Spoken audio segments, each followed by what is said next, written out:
My name again is David Sanitzki. I was born in Poland.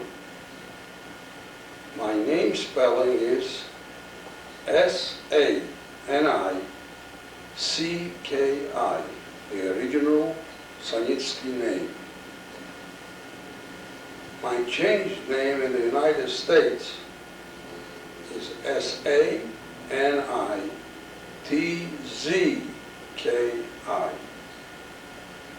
I was born in Zhitlin 1925 on April 10th. 1939, the Germans took over Poland. It was the beginning of the war. At the time I was 13 years old. They start taking everybody to work, naturally. There used to be a man in the city that used to go around with a drum every morning, drumming the drum and calling Juden out. All Juden out. Alle Juden coming out. Huh? So everybody had to go out.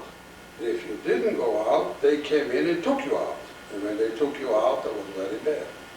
So when you came out, you stood in the front of the house, and then they came with trucks, and they took everybody away for work. Everybody had different types of works. And at night, they brought you back home to the city, and everybody went home before curfew.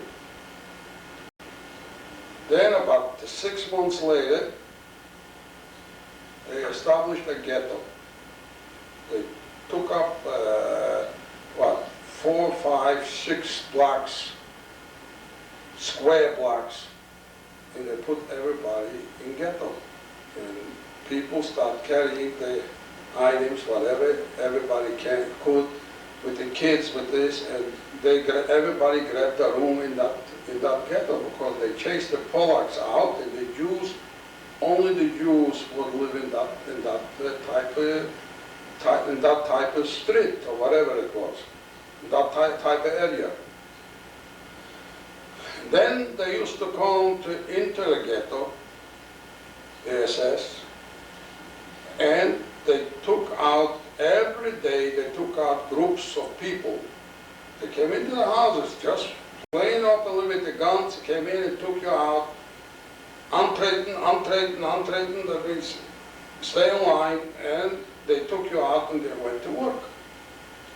Very hard work, very heavy work. People were not used to that type of work, what they put you to.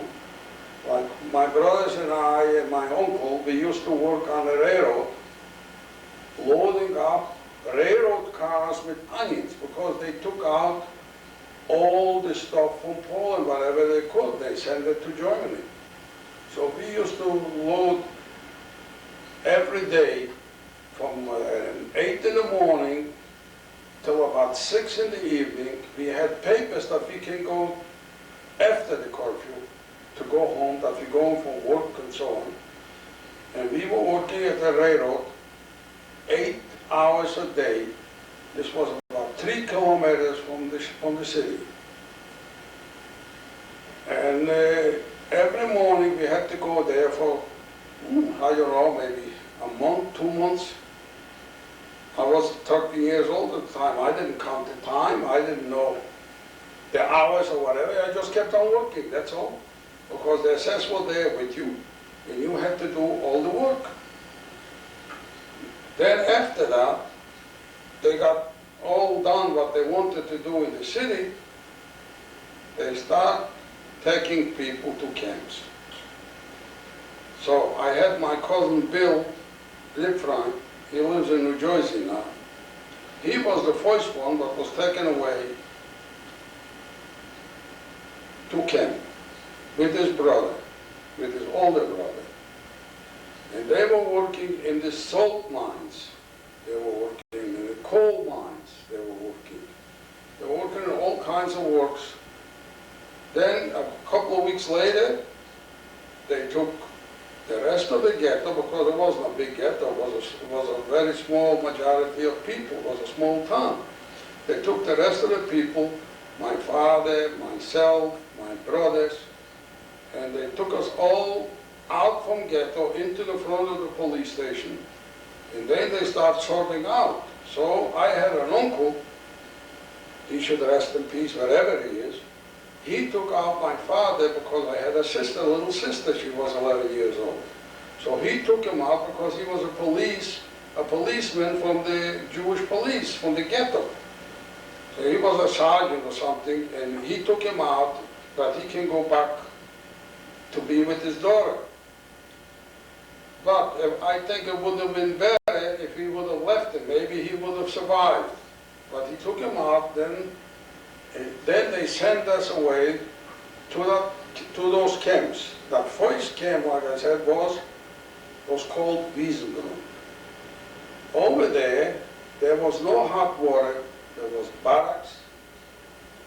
People, the first 2 weeks, or the first week, whoever came from home, everybody was clean, actually. Got clean clothes, clean wash, clean everything, was everything okay. But after a couple of weeks, you didn't bathe, you didn't put on no fresh underwear, you didn't put on nothing. The lice start growing on you from the dirt. So lice start coming. And you slept on a little bit of straw. There was 3-story beds, whatever you call them. I don't know what you call those top 3-story beds. There was only beds in the house, in the barracks, nothing else. There was no closet that you can put in anything or whatever, nothing. Only those beds. And then every morning, early in the morning, you had to get up and you had to go to work. And we were in Wiesengrund that time, the first time, working on the Reichsautobahn. The Reichsautobahn was built from Berlin to Warsaw. Now, I remember and I know all those people, very, very strong-minded, strong people. They got killed with shovels, with pickaxe. A pickaxe is like what you call it over here. Yeah, pickaxe. No, I don't know what you call it over here. And strong people that were able to work, but because they couldn't do that type of work, and they got killed over that. Then we were there about 6 months or so. We were there, and then I had a Schachtmeister, was it called, or Vorarbeiter rather. That means like foreman. His name was Werner, and he was about my brother's age. My brother was at the time 19 years old, 20 years old, and he was about 19, 20 years old. So he was a young fella, and one Sunday he took the whole group that worked for him, he had about 20 people, he took him to his farm that they should do some work on his farm. In the meantime, while my brother was away, I got sick that Sunday. While my brother was away, that Oberschachtmeister came along to our camp. His name was Metke. He was about 5'2" or something, a stocky fellow, heavy-set fellow. Came in, alles antreten, that means alles out from the barracks, sick or no sick, and we start marching from Wiesengrund to Roxen. And this was a good half a day's march, and my brother saw me pass by, he thought nothing could have been done. I came down there. While I walk into the camp, there is my uncle, my mother's youngest brother, Yeshua. He is standing there over a big pot, no, what you call a kettle, but a pot that needs, he cooked the wash in it, you know, cooked the lice out of it. Cooked the lice out of it. And we saw each other naturally. He couldn't go over to me and I couldn't go over to him. I just waved to him, that's it. And I had some friends on the way, but we were together from Zichlin, a couple of friends there. And we were there in that camp working for about 3 months or so. And then they liquidated that from from Wiesengrund to Roxton, and then from Roxton to Brace. I came into Brace, I found over there also an uncle, but through marriage, an uncle.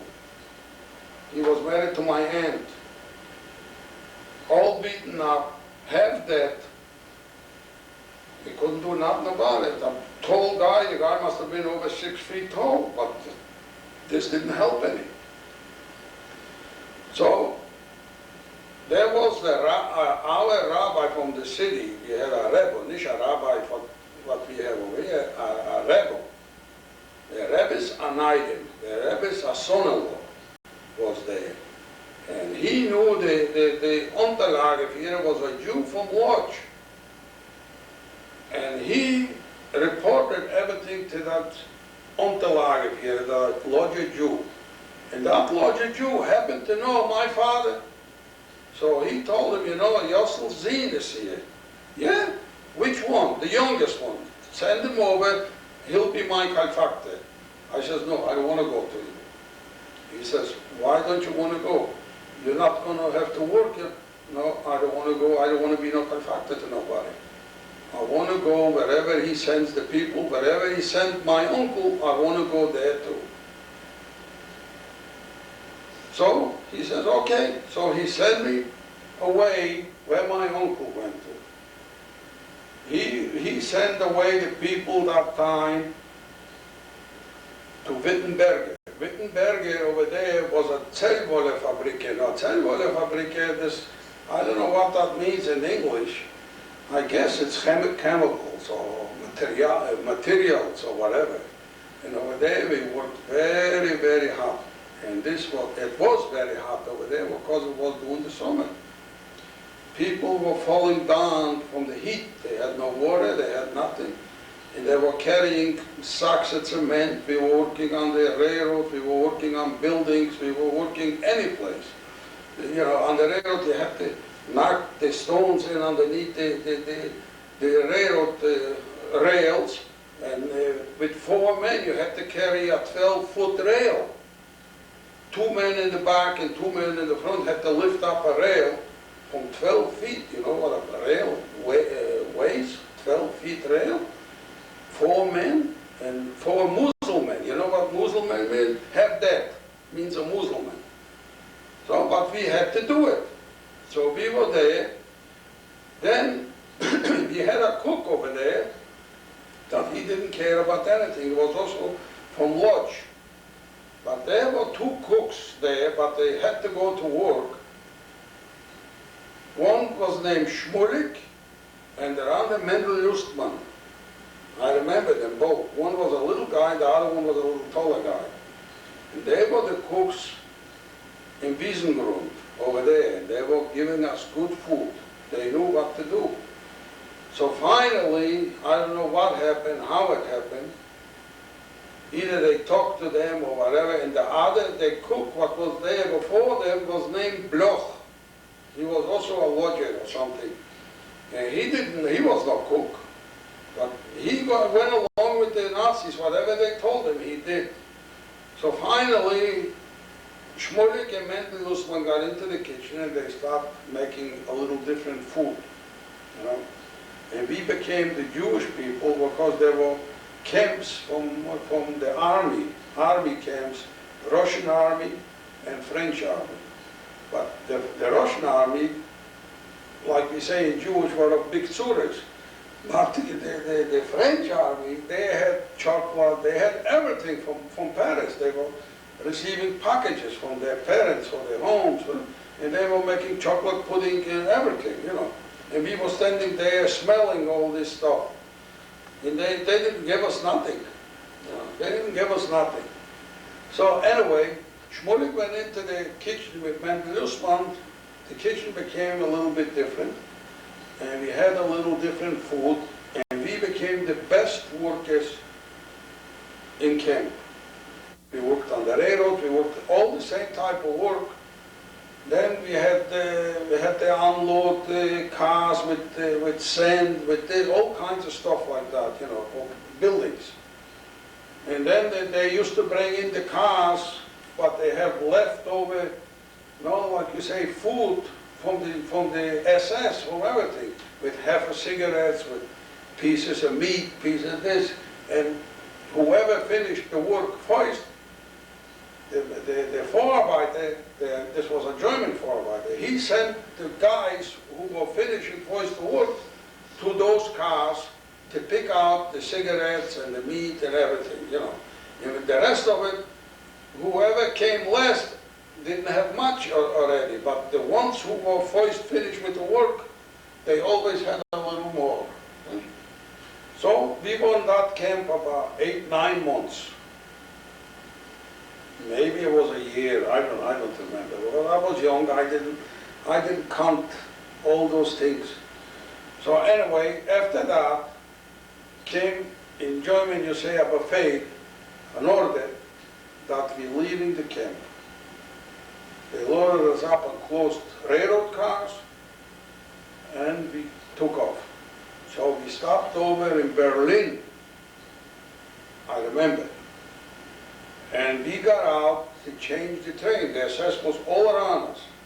Now, and the people, went after the war, I get in from one to the other. After the war, the people said they never knew that something like this happened. They saw the SS with us on the railroad station, and we were running, picking the pieces, cigarette, the cigarette butts that whoever smoked, you know. And then they took us to another train and loaded us up on another train, the same thing. Railroad cars, closed railroad cars, not to sit down, just lay down one on top of the other. And they took us down to Auschwitz. When we came into Auschwitz, they sorted us out. From Auschwitz, we went to Birkenau, because Birkenau, they put us in quarantine. There was a Durchgangslager, this was a passing lager. And there was another group of people there, from Lodz people, from other cities, but were there a long time, and they were called themselves the Sonderkommando. And this was no different, even they were our people, but they were no different than the SS, even worse, the Sonderkommando. So we were there, they even didn't feed us, because they took our bread and sold it to other people. Then finally, an SS man came along, an Oberschaftmeister, whoever it was, and he asked, oh, we got our food, and we said no. He called in all those guys, gave him hell, and he said, give those people the food right away. They are the best working people from Oranienburg, from from Wittenberge. And we need those people right now for work. So they gave us the food, and then from there, we marched into Auschwitz. We came into Auschwitz, so they start selecting again. First they made, before the selection, actually, we got the numbers on our arms, and there were only Polacks that did those numbers, real Polacks. So they said, you don't have to worry. Once you get the number, you're not going to the crematorium. You're meant to work. That's it. So then we went to shower. We stood outside and actually in Auschwitz, all naked, nothing on. Then they brought us the uniforms. After that, and we were assigned different barracks, everybody to different barracks. And in the morning, Appell antreten, and we made groups, everybody belonged to a different type of group, we went to work. We were working, I was working with a group from our people that we came, that less transport naturally. We were working on the road. We were building a road from Auschwitz to Birkenau. This must have been, what, about 5-6 kilometers or something, I don't know. We were working on that. So over there we had problems, because there were Jews, Polish Jews, on one end, and Polacks in the other end. So naturally we were strong people, we came strong from that civilian camp. So we worked fast. And the SS saw that we are working fast, so they walked away. They didn't bother us because we worked fast. They went over to the Polacks and they started chasing the Polacks. They should work faster.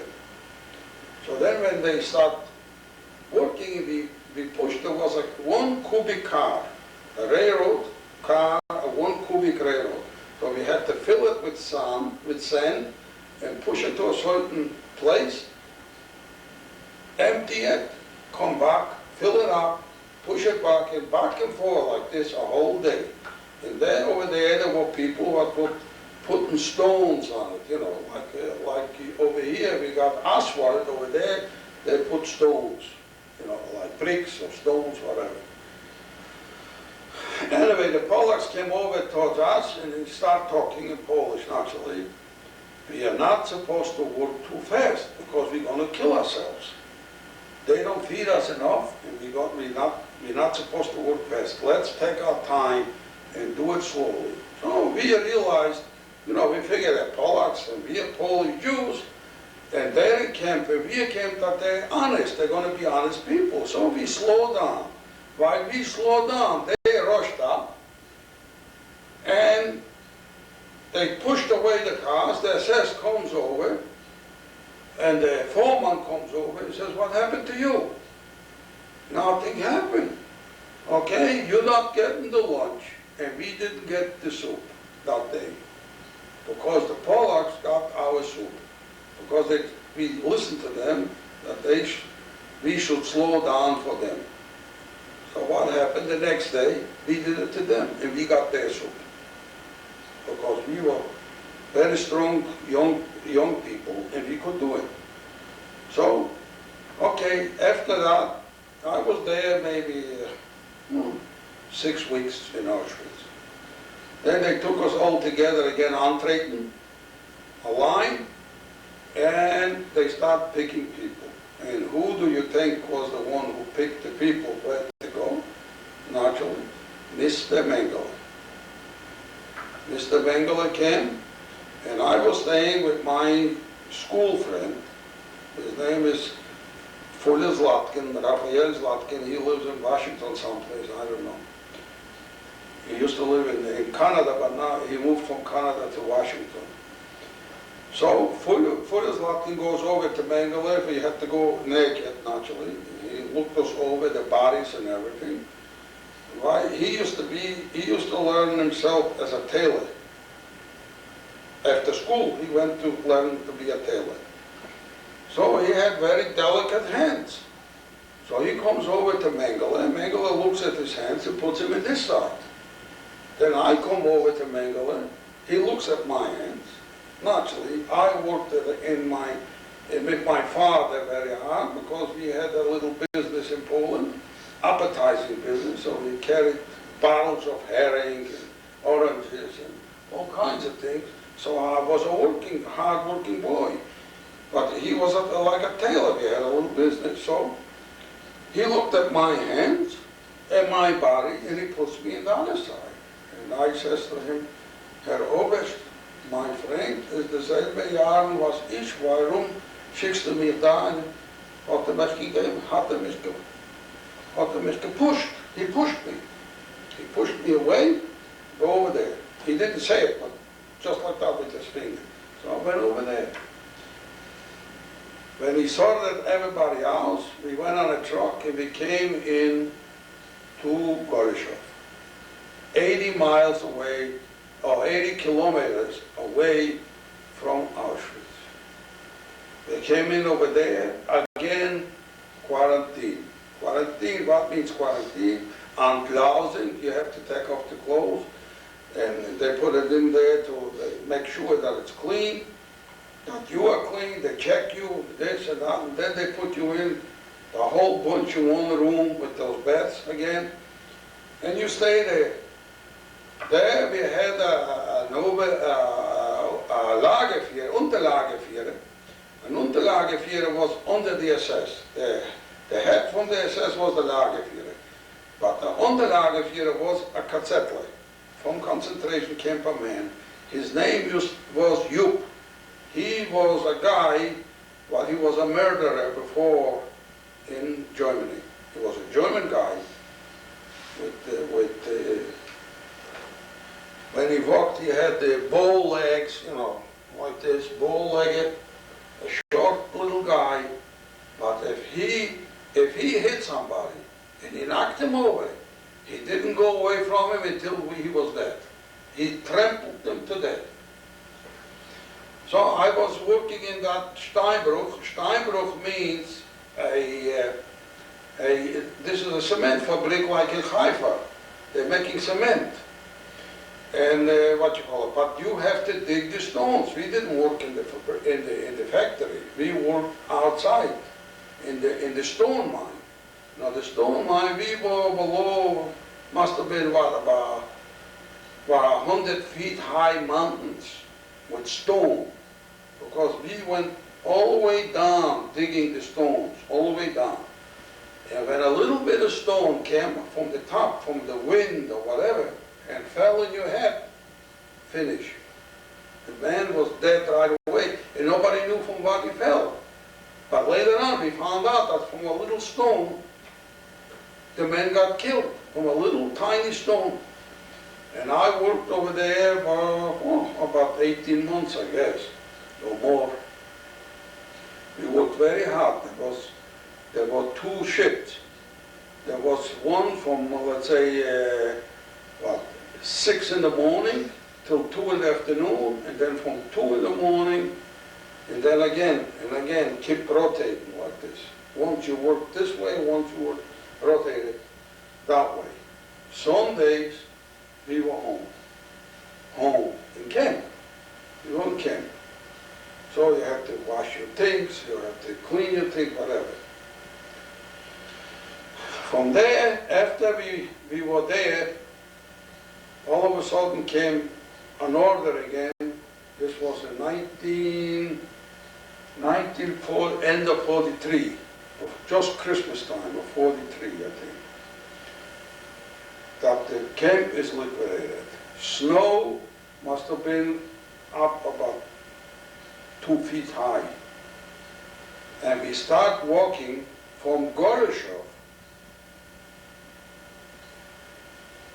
From Goroshev, we walked all the way down to Gleiwitz. Or it was Gleiwitz or was after Gleiwitz. Around Gleiwitz area, walking.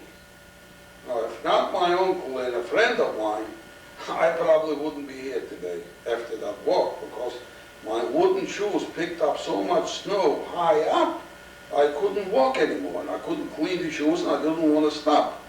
And it was just before that the place where we were supposed to go in already, that I fell down. And my uncle saw me with a friend of mine. They grabbed me under the arm and they pulled me in there.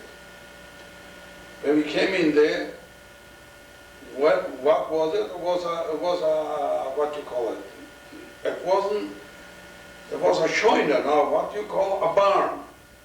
A barn, and in that barn they had a place where the pigs were in one side in the barn. It was the pigs' water with all the junk.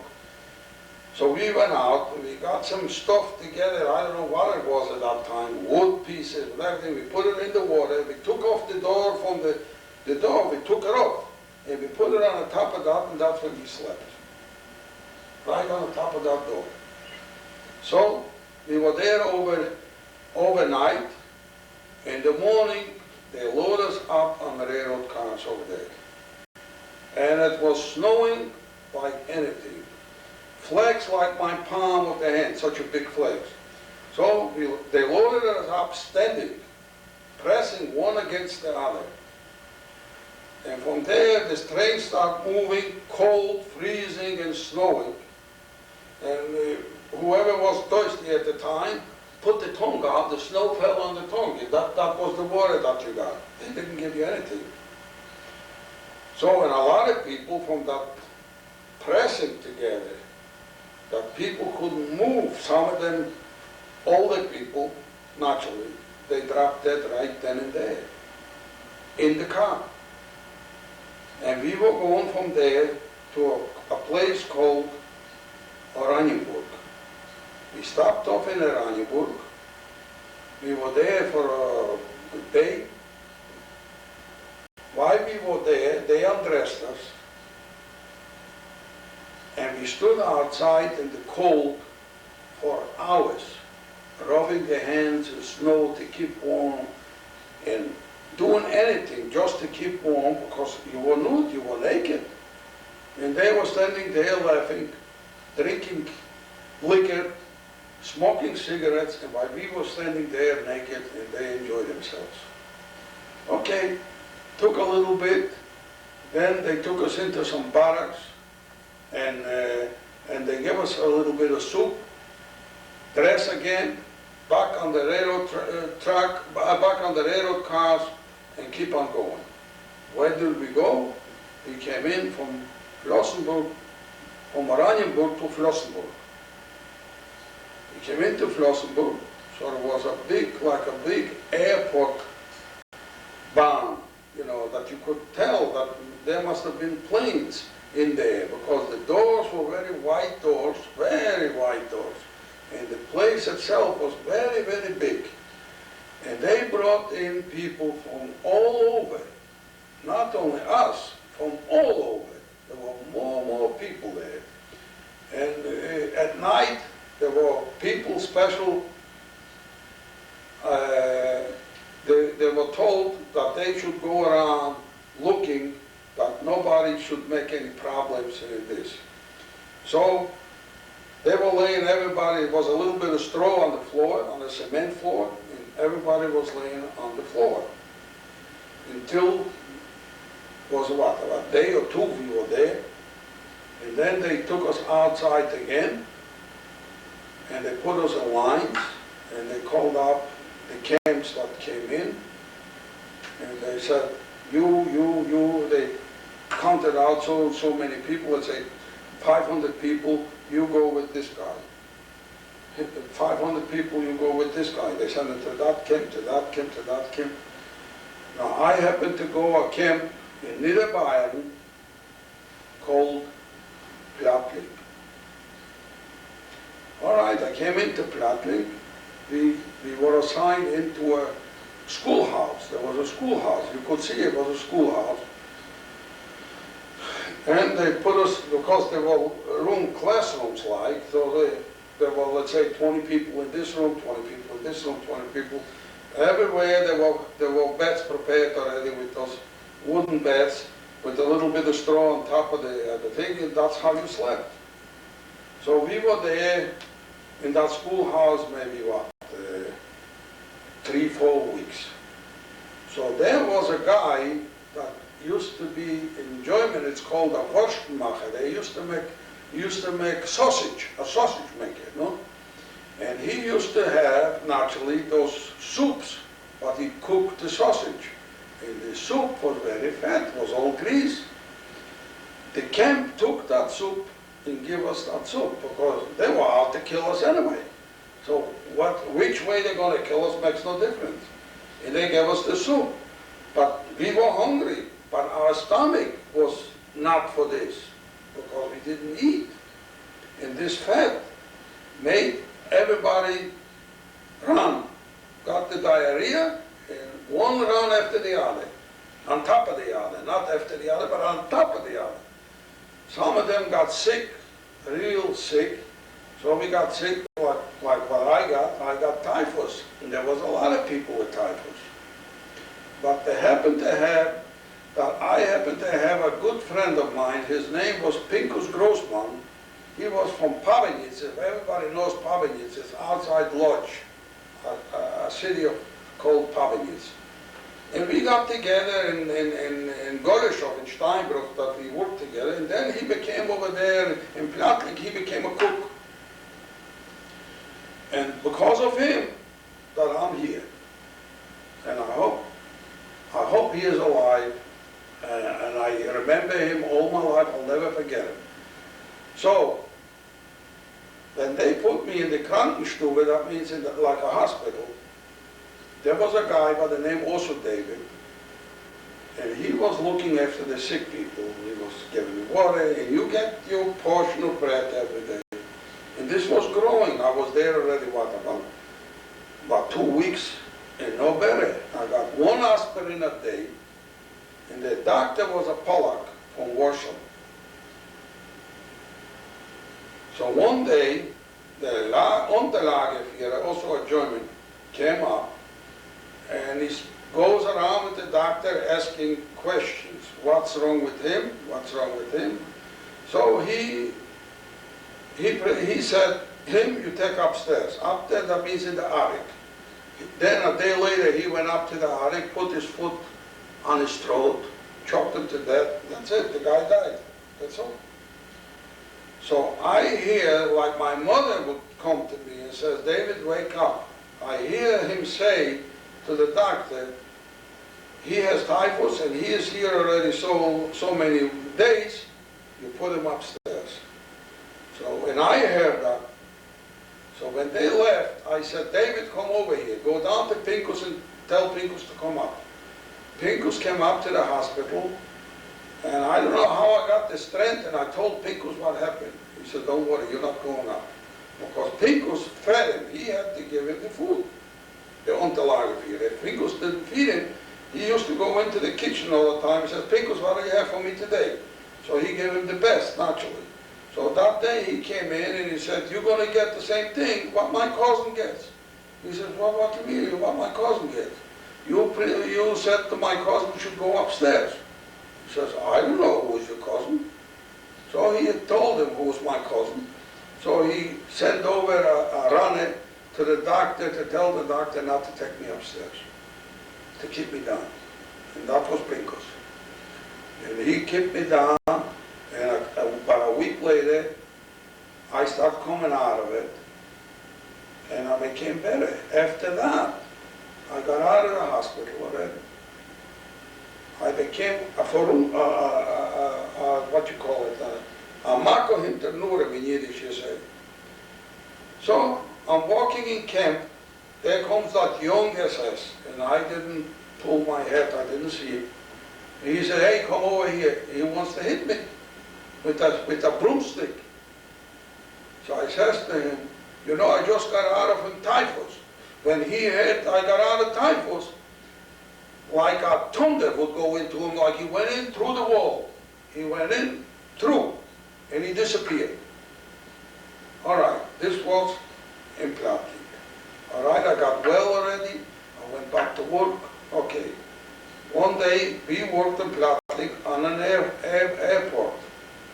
And there were on the airport, must have been about 120 German Messerschmitt, they called them. It's jets, fighter planes.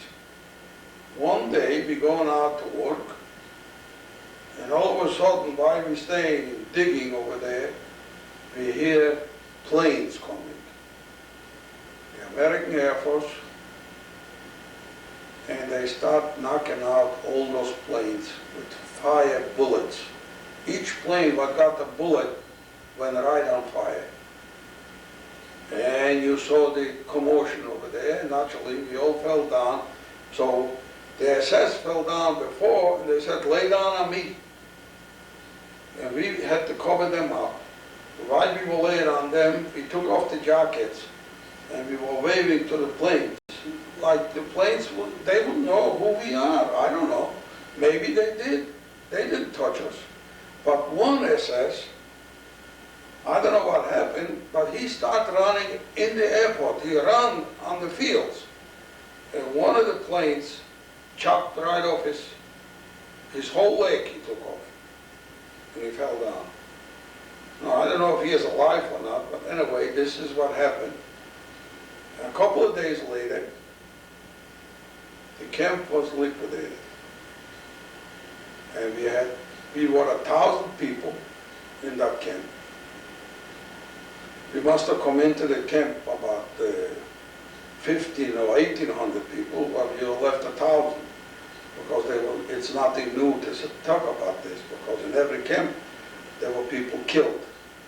So we start walking. We walked to Tyrol. Tyrol, they had a certain place there in Tyrol that they finished off like Baba Yar, let's say. They finished off all the people. So we walked day and night. We kept on walking.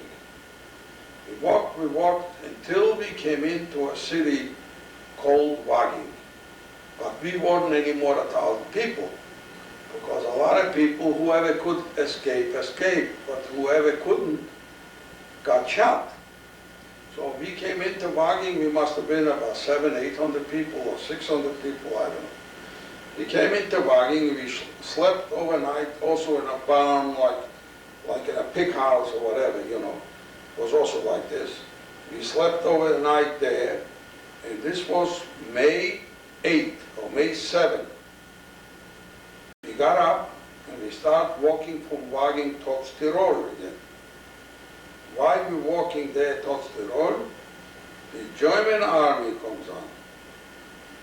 The German army comes, and one of the generals was a short, heavy-set fellow.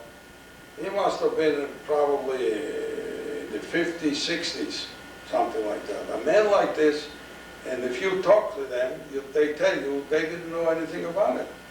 And he says to the SS Führer there, what was going with us, "Who is that?"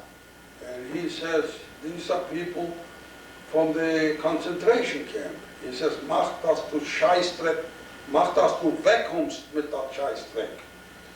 That means, see that du disappears with that, excuse my expression, with that shit. Okay? So when they hear that, he says, then it's another thing. You got the Russians on the back of you, and the Americans in the front of you, or the opposite. The Russians in front of you, and the Americans in the back of you. You better make that two wegkomst from here. So they took us in the side of the street, the SS, and they said to us one thing: either you disappear, if not, we make you disappear. One of the two. So what are you going to do? We start grouping our friends, whoever had friends. So we were 5 friends, so the 5 of us, we start running away. And well, we don't know where to go. Where are we going to go? So we ran. We went to house to house to house to house, and we came back in to Waging, back to Waging. But, well, we went in, before we came back to Waging, we went into one of the houses for some food. So there was a farmer, a big farm, and he knew who we are. He says to us like this, to the 5 of us, "Look, I cannot keep you in the house because I got a bunch of soldiers here. There is a barn over there with hay. You go into that barn, my daughter will bring you some food." And he did. He sent some food, and we were staying in the barn. And we were lucky in the barn too, because we could have fallen asleep and never get up in the hay, you know, the fresh hay. But we couldn't sleep. We were afraid anyway. So in the morning, a friend of ours, his name was Henrik, he looked out through the cracks from the barn, and he saw the white flags. And he says, "They surrendered already. We don't have to worry. Come on out." And we went out. We went out, there was a little creek, and we washed up a little bit. But, well, you couldn't wash up. How can you wash up like this? We just washed the face. What was inside in here, nobody knew what was in there, crawling and all that. So anyway, while we were washing up, 2 soldiers come behind us. And they start talking in Russian. And this was 2 Ukrainians from Ukraine. 2 Ukrainians, but they joined the German army. And they start talking in like Polish, you know, Ukraine and Polish are very similar. And they want to give us cigarettes. I say, "We don't need your cigarettes. Now you're becoming our friends?" He says, "We didn't want to harm you people. We just went along with the Germans because we were in bad shape. But we didn't want so." He says, "You get out of here." We were 5 and they were 2 because they didn't have no pistols or anything like that. So they left. And we went back into the city. We went back into the city, And then a young woman came along and she saw us. And she came over towards us and she was crying right away. Either she had some Jewish blood in her or whatever, I don't know. But she was crying like a baby. And she says, you stay here, wait. I'll be right back. And she went into a farmer there in the city. And she came running back. And she took us by the hand like little kids. And we went with her. And she took us into that farmer. We came into that farmer. There was all kinds of light foods on the table, prepared, like cream of wheat, all kinds of things like this. And there was an old man and a daughter with an eye patch covered with her eye, a young daughter, and he was laying with a big pipe, smoking, a big pipe. He was laying down, an old man, and the old lady too, very old lady, she says, come, in German actually, kommt auf meine Kinder, setzt sich hin und ess, go and eat, she says, go and eat. All of a sudden we got their kids, go and eat, what are you going to do? So, and then we went upstairs in like a barn also to sleep, we went, and we slept through the night, but in the morning, you couldn't sleep because everything was eating. Everything was eating. So in the morning we got up, we went out, and we went through the back and we took a look. There is the 42nd Infantry Rainbow Division. At the time I didn't know, but I was with him for 1 year. So we went over there, and there was a guy by the name of Lee, a GI. He must have been about 6'6" tall, a Texan. His name is Lee. And he says to us, Essen? Yeah, Essen. But we are all 5 Polish Jews, and he says, if we're going to Essen, we want to work for the Essen. And he didn't understand what we said.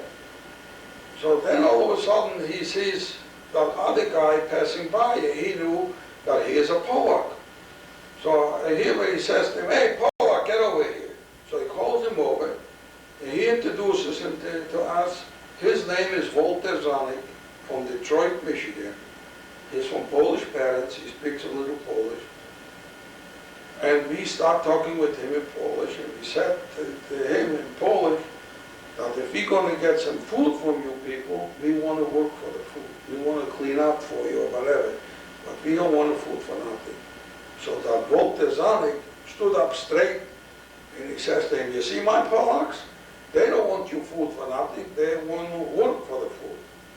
So he said, all right, we'll give him some work.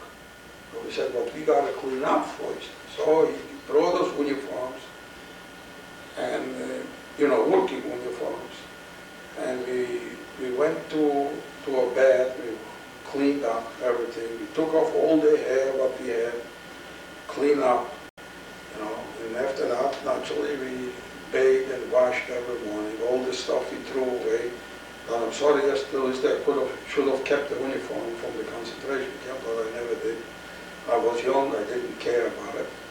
So, and we stood with the army for almost a year. Wherever they went, we were with them. And we stood with them, and then I decided I want to go to Poland. So I made up some papers. Then I met a guy in München, and he says to me, where are you going? I said, I want to go to Poland. He says, don't be silly. You go to Poland, you get off the train, you take your IDR. So I went back to the American Army, to my GIs there, and I stood with them. I stood with them until I found my brother in Garmisch-Partenkirchen, Germany. And I made papers, because you had to have papers at the time to go from one place to another. So they made me papers, and I went to see my brother.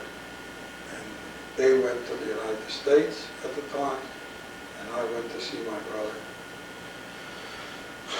And I was in Garmisch, well, for about 5 years, I guess, from 1945, yeah. I came into Garmisch 46, and I left Garmisch in 1950 for the United States. And that is my story so far that I can give you an overview, not everything, but part of my life what I went through in that camp.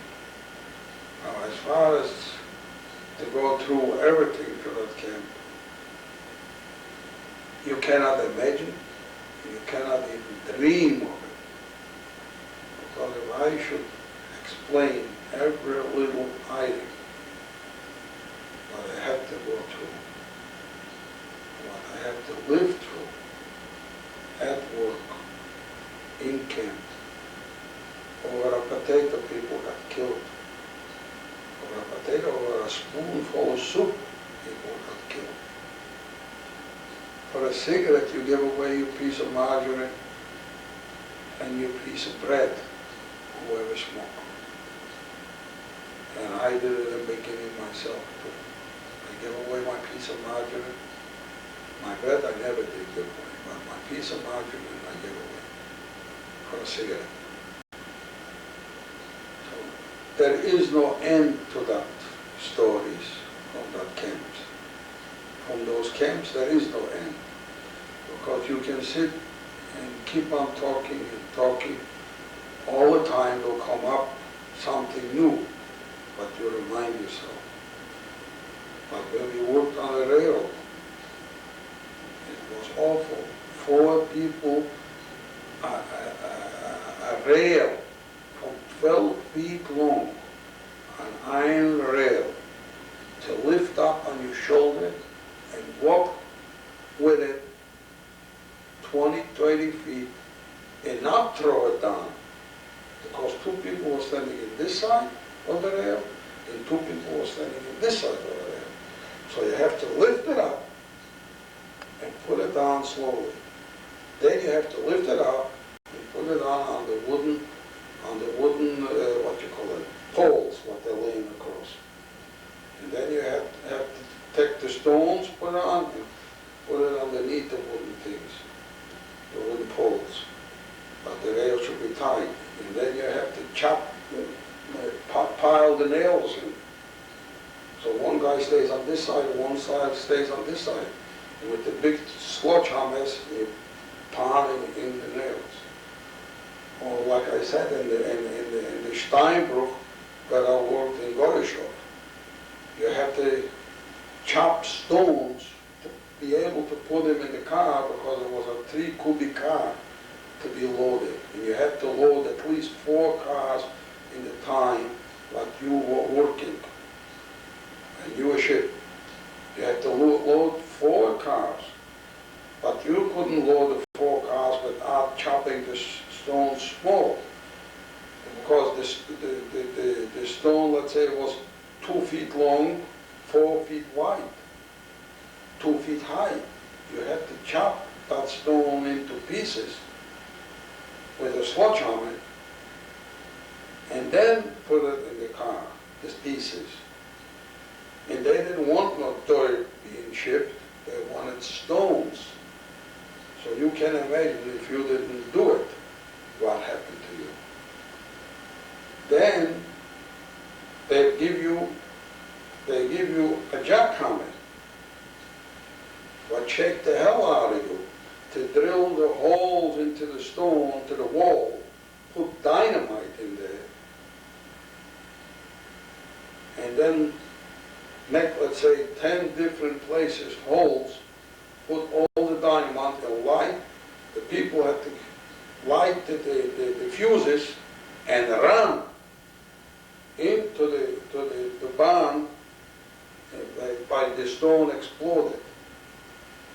One time, there was a guy from Greece, I remember, from Greece. He was a Greek, and he saw a little crack in the stone. And in that crack, there was a little tiny stone holding that crack. and nobody knew what he was doing. And he took the brechstange, what do you call brechstange? It's a long piece of iron with an edge, and he took that piece of stone out.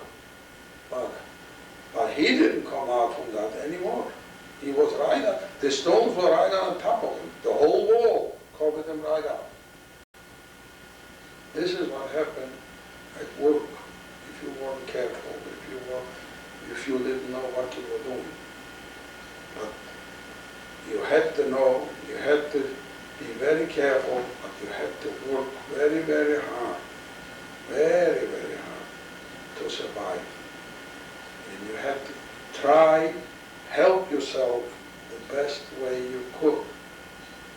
One time, a small example, there was a miner there, one of the miners in Steinbruch, that is in Gorishow. They were half Polacks like over here, the Tex-Mex. They talked Polish and they talked the German. And there was some of them, they were afraid. They would help you, but they were afraid. And one guy brought me a couple of eggs. And while I was eating the eggs, an assessment saw me. He said, where the hell did you get eggs? And I got beaten up for it. And he wanted to report me. I should tell him where I got the eggs. But I had a couple, but he was a half-Jew guy, you know. His mother was Jewish and his father was, his name was Masman. He was a very nice fellow. He was also with a red three-pointer, you know. It was a prisoner of politically, you know, a red thing, a political prisoner. And he wanted to become a German, but he was a very nice fellow. He was a good-hearted fellow. And he went to that assessment, and he told him, if you're going to tell on him, I'm going to tell on you. Leave the boy alone. He got the eggs. I don't know, he found it. What do you know where he got it from? What do you care? He said, I care because I want some eggs too, because I didn't get it either. So, but he let go. He didn't report me, because if he would have reported me at that time, that man could have gotten in prison, and who knows what would happen to me. So you had to be very, very careful whatever you did. Anything what you did, you had to be careful. Now, what else, if I should tell you, like I said, this way I can sit like this and talk for hours and hours without an end, to keep on reminding myself stories, what I went through in that camp, Like for instance in the Voice camp in Wiesengrund, what I told you. There was that guy Werner, was a young fellow. He was about 19, 20 years old, like my brother. And I was at the time 13 years old, because they just took us to the camp. And he says to me, David, he says, I'll make a deal with you. My brother says, David, don't start up, in Yiddish, that he shouldn't understand. Halt mich schon mit, don't start up. I was a kid, I didn't know what do I care? So I says, what is the deal? He says, if you can throw a shovel of sand farther than me,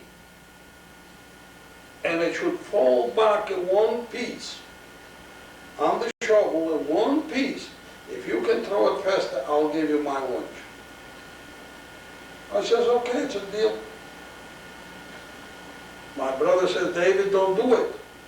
He's going to beat you later. I said, why should he beat me? I won, I won. I lose. And I threw it farther than him. He gave me a little push, but he brought me the lunch. And I ate the lunch. With my brother, his lunch, what was the lunch? A stoele bread, that means a sandwich from 2 pieces of bread. That's what they ate with something in there, a piece of cheese or something, and a little coffee.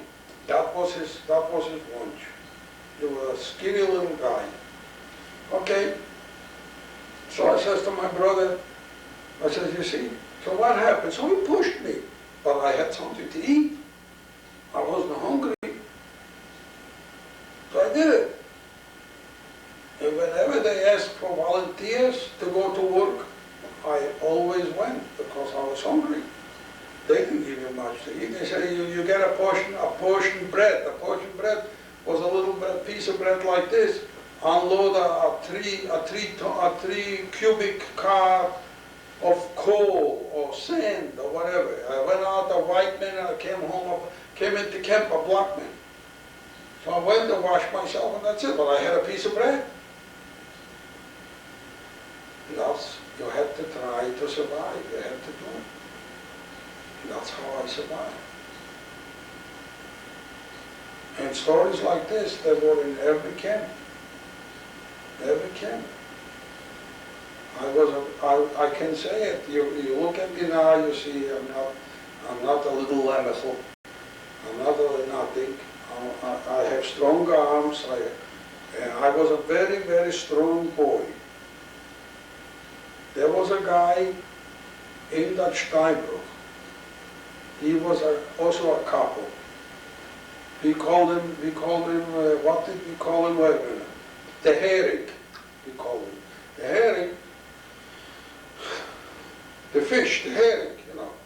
So he one day comes over on a Sunday while we're standing appel. You know what appel means? Appel, that means you have to stay like the soldiers, they go in line, what you call it, you know?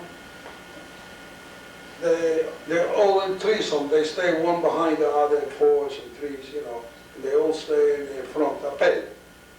And he comes over towards me, that herring, and he says to me, I want to fight. I said, I don't know how to fight. And Masman used to be my capo. So I walk over to Masman and says, Capo, what does he want? He wants me to fight him. I don't want to fight. Later on he's going to kill me. He goes over to Masman, he talks with Masman. He says to Masman, if he can hit me once, I'll give him my lunch. I says, I don't want to hit him and I don't want to get his lunch. And this is a true story. And what happened? He paid again. Because he didn't fight me and I didn't fight him. I didn't hit him and he didn't hit me. Why? Because the Unterlage für a Jupp was in that camp. And he called him. So he ran away. So Masman says, you ran away, you pay for it. And he paid. So you had all kinds of crazy sadists in camp. Sadistic. They just to hit you, because you were a Jew. Everybody, the same guy, I went twice to get soup because the cook from the kitchen was a doctor. He was Dr. Bundik, a Polish Jew, but he lived in Paris, France. And he was brought from Paris, France to camp. And he was a cook, a doctor and cook. So he saw me one day and he says, what's your name? I says, David. He says, okay, Davidek. In Polish, he said to me, he says, when you come down when you wash up and you come down, because I like you the way you wash, I saw you. You come down and after you take your first plate of soup, that's what you get, a plate of soup. You come and I'll give you another plate of soup. And this same capo saw me going in line for another plate of soup. He took me out just before the doctor. The doctor couldn't do nothing. And he took me in the side. You know those little benches? There's a little bench with 4 legs in it that you screw in the 4 legs. He screwed out a leg from that bench. And he said to me, turn over, bend down, bend over. I bend over, he says, I'm going to give you 5. And if you scream, you're going to get 10. And if you scream with the 10, you're going to get 15 until you stop screaming. I took something in my mouth, and he gave me 5 bangs on my behind without leg, without screaming. Because if I would scream, I would get until it would stop screaming. This is what happened in camp. And he wasn't supposed to be a Nazi. He had a red triangle. A red triangle was a political guy. Why would a guy like this be a sadist like that? Could you figure it out? You couldn't figure it out.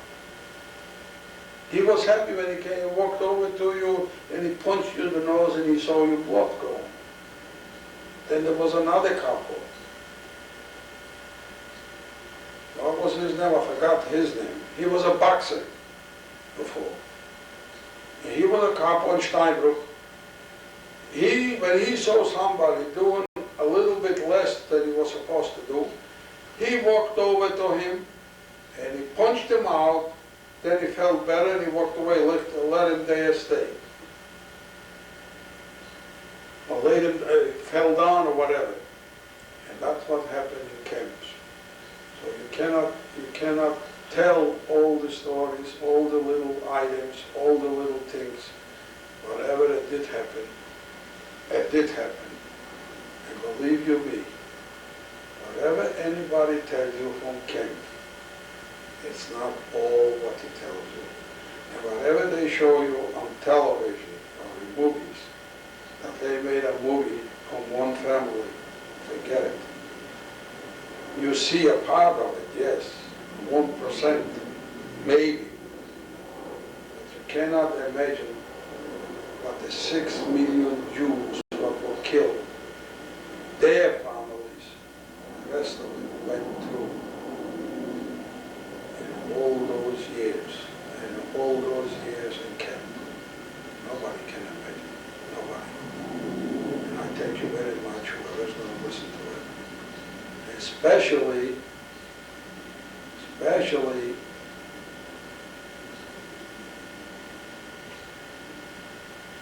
my friend Norton. What's his name? Norton. I forgot the kid's name. First name.